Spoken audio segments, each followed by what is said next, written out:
So, ang ating gawa ngayon mga kaibigan ay magpapalit tayo ng timing cover oil pump. So ayan, tinatanggal na yung kanyang cover. So patingin nga yung kanyang oil pump on, yung bago. Rotary lang to, rotary. Pakita natin sa mga ating viewers. So ito. Ito yung ating papalitan. So ito mga kaibigan yung nagtutulak ng langis para mag-supply dito sa ating makina. Dito dadaan. So dapat may o-ring yan na bago pag nag-overhaul tayo, okay? So focus tayo muna dito sa pagpalit ng ating oil pump. So ito ay may pacing. So makikita nyo dito yung kanyang symbol. Ayan. So ibig sabihin yan kapag ganyan, dito yung symbol, always nakaganyan siya. Huwag niyang babalik ta rin ha. Ayan, ganyan.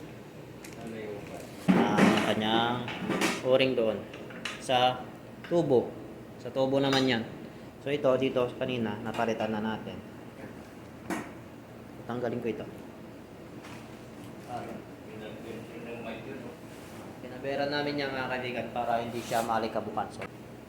So dapat kapag ganyan kasi mga kaibigan, huwag kayong maglalagay ng silicone kasi may tendency na bumarado yung silicone sa mga journal na ating makina, yung mga butas na maliliit. Kasi maliliit lang ang butas niyan. Kasi pag naglagay tayo ng silicone, katulad nito, yung sa inyo. Tulad yan, linagyan ng silicone. Patay yan. So, ayan, tinatanggal na yung ating oil pump. So, makikita nyo ngayon yung loob ng ating timing cover. Oil pump. Yan yung oil pump. So, check din natin yung facing niya para makita nyo. So, kita nyo dito.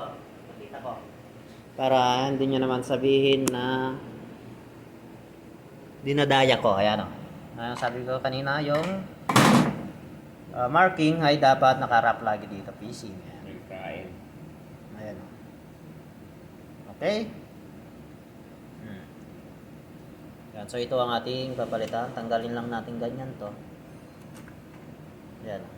Kain to. So dapat pag naglagay tayo May ganyan. kain, no? May kain yan. So kapag ganyan na may kain, muskila kabir na yan. So ito, malaki yung kain. So hindi pwede ito mga kaibigan na isalpak. Kasi malaki yung kain. Ayan, gas-gas. Lulusot dito yung langis. Ayun na. Patay. Palit timing cover to. So dito mga kaibigan, hindi natin pwedeng ilagay itong kanya rotary pump kasi nakita natin dito na may tama siya. Ayan. Malaki yung kanyang tama. Ayan, makikita nyo yung gas-gas na yan mga kaibigan. So baka mamaya-maya pag sinalpak natin yan ay mahina yung pagbomba ng langis, madadali pa yung ating crankshaft. So ang naging problema na ito mga kaibigan ay itong kanyang crankshaft. So nagpalit tayo dito ng crankshaft. So dapat palitan natin itong buong timing cover. So kasama na ito. So yung ating in-order na pyesa ay isusoli natin.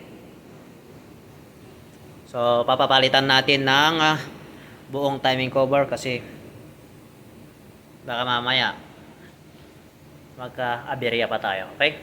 So B6 pa naman to. Okay mga kaibigan, yun lang.